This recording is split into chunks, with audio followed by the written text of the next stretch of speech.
Atraso para falar, gagueira, rouquidão, fonoaudiologia. O que é? Para que serve? Qual a relação com a criança? Informações, conselhos e dicas valiosas nessa conversa exclusiva com a fonoaudióloga Aline Romeiro, da Clínica Sonora Web.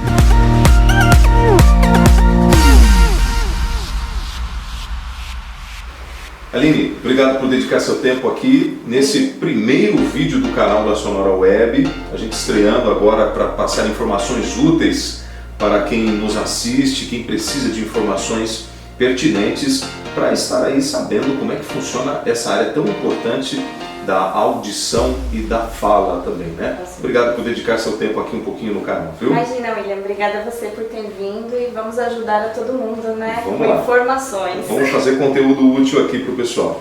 Aline, eu quero começar perguntando para você o seguinte: o que é exatamente a sua área, fonoaudiologia, e como é que ela se aplica na vida das pessoas?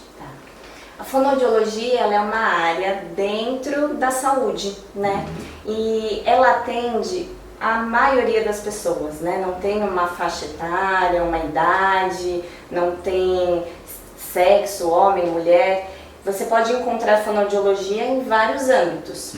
Na parte escolar, então, muitas vezes, quando a pessoa tem uma dificuldade de leitura escrita, ou na parte de voz, se ela tem uma dificuldade também de emitir a voz, na parte de deglutição, engolir o alimento, na parte auditiva, né? Então a fonoaudiologia ela está inserida na reabilitação em todas as áreas que envolvem comunicação. Ok, perfeito.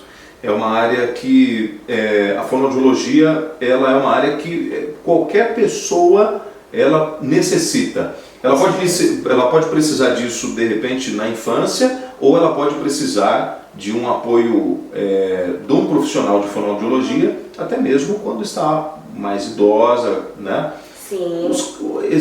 Nós temos casos, é possível citar casos assim, números de que problemas auditivos aparecem mais em crianças ou mais em idosos? Tem como avaliar dar números a respeito disso ou não? Não é possível dar muito números a respeito de quando podem aparecer ou se já é de nascença o problema. Como é que a gente consegue dar uma dimensão em números de pessoas com deficiência? Olha, atualmente até tá para lançar um censo novo, né? O último censo que nós temos é de 2010, né? E se eu não me engano, cerca de 20% da população brasileira pode ter uma perda auditiva, né? Muitas pessoas, existe assim um índice grande de pessoas que precisam, né, da fonoaudiologia como um todo, né? Tanto na parte da infância, primeira infância, então nós tivemos vários avanços para que se tenha o diagnóstico precoce, né?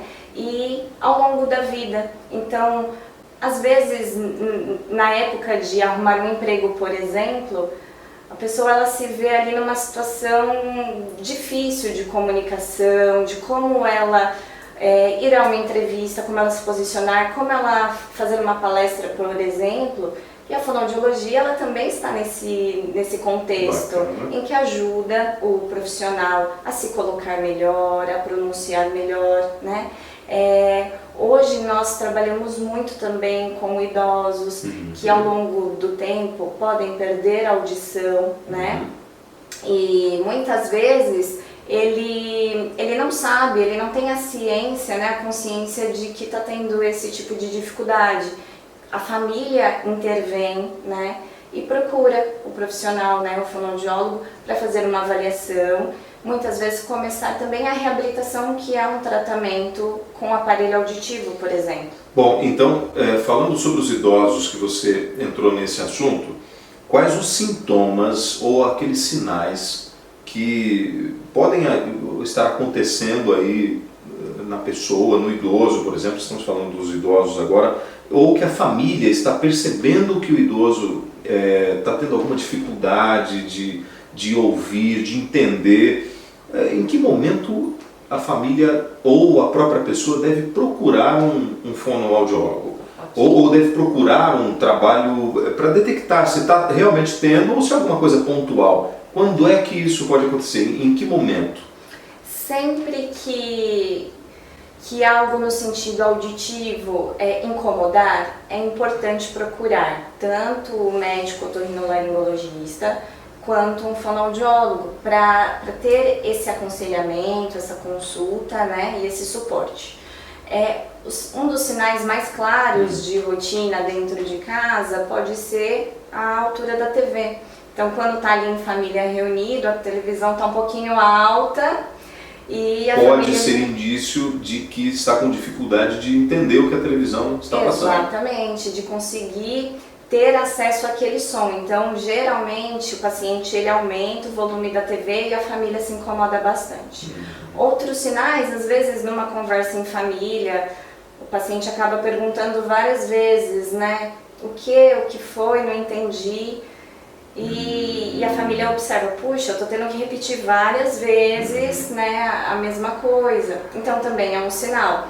Então, esses alertas são importantes, né? É importante procurar e fazer a avaliação e não achar que isso é normal, Ok. né? Existem alguns sintomas, por exemplo, dor, que podem acontecer ou não? Olha, algum incômodo no ouvido? Dependendo do caso, existem algumas doenças do ouvido que podem gerar dor, infecções, né? Por isso que é importante ter sempre esse acompanhamento. Se sentiu qualquer coisa em relação à parte auditiva, o ouvido, dor, procure o profissional para poder ter o acompanhamento e o diagnóstico o mais precoce possível, quanto antes melhor, né?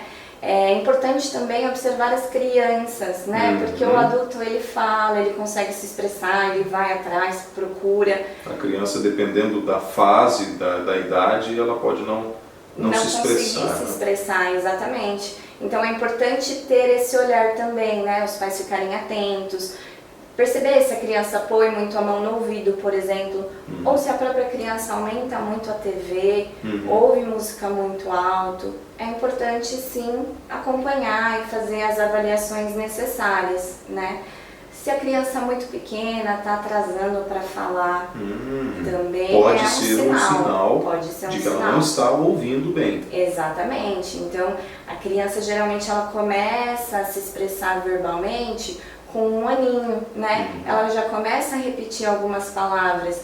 Então, se há um atraso, é importante procurar o profissional, né? Entendi. E deixa eu te perguntar uma outra coisa.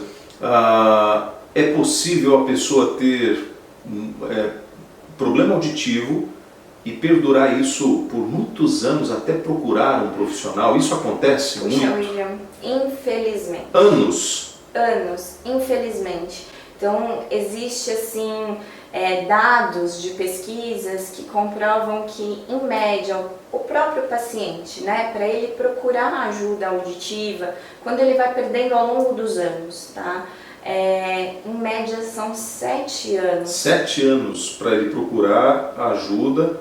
Quer dizer, em 7 anos, se ele já tem algum problema, ele já está com o problema muito avançado. Sim, e sempre que nós falamos da questão auditiva, tudo no corpo, na saúde, né, William? O corpo ele precisa ser estimulado sempre, né? Então, quando o paciente ele fica muitos anos sem ter esse acesso a alguns sons, porque para ele é muito difícil. Às vezes, assim, num ambiente bem silencioso, ele escuta super bem, ele conversa bem. E aí, quando tá a família reunida, ou ele precisa sair, ir numa igreja, ir num grupo, outras pessoas juntas, ele sente aquela dificuldade, então ele fica em dúvida. E ao passar dos anos é que ele vai tomando essa ciência de que algo que não está muito legal, né? A dificuldade ela vai aumentando, porque está faltando esse estímulo auditivo. Por isso que é muito importante, assim que sentir que algo não está legal, uma pessoa, 2 já comentaram, falaram, olha, nossa, eu estou precisando falar um pouquinho mais alto. Fique esperto. Com certeza. Pode estar com algum problema. Com certeza, e é é melhor saber um antes. Com certeza. A parte do entendimento acomete muitas pessoas, sabe, William? Por exemplo, muitas crianças ou jovens, eles têm esse problema de entendimento. E às vezes nem é pela questão auditiva. Eles têm uma boa detecção, então não tem perda auditiva, mas eles têm dificuldade de entender na escola o que o professor está falando, ou eles não conseguem se concentrar porque o barulho é alto. Isso também envolve uma questão que chama processamento auditivo. Okay. E existe uma forma de avaliar isso, né? E de se dar um tratamento para isso e melhorar. E a criança não ter problemas escolares devido a esses motivos. Então, observar e assim que sentir que algo não está bacana, procurar um profissional. Em todas as áreas da saúde, isso é importante. A fonoaudiologia não vai fugir. De maneira nenhuma. Perfeito. Aline, obrigado por esse tempo, por responder aí as nossas perguntas. Quem nos assiste no canal da Sonora também pode enviar as perguntas, você pode mandar aí pelo comentário e nós vamos pedir aqui para a Aline responder para a gente, tá bom? Você que nos assiste aí também, é importante você se inscrever no canal, até para dar uma ajuda para a gente, ativa o sininho aí no YouTube também, com o objetivo de você não perder nenhum vídeo que a gente coloca aqui. Aline, obrigado, viu? Eu que agradeço. Obrigada a você. E a você que assistiu a gente também, aguarde o próximo, se inscreva no canal, ative o sininho e a gente se vê no próximo programa.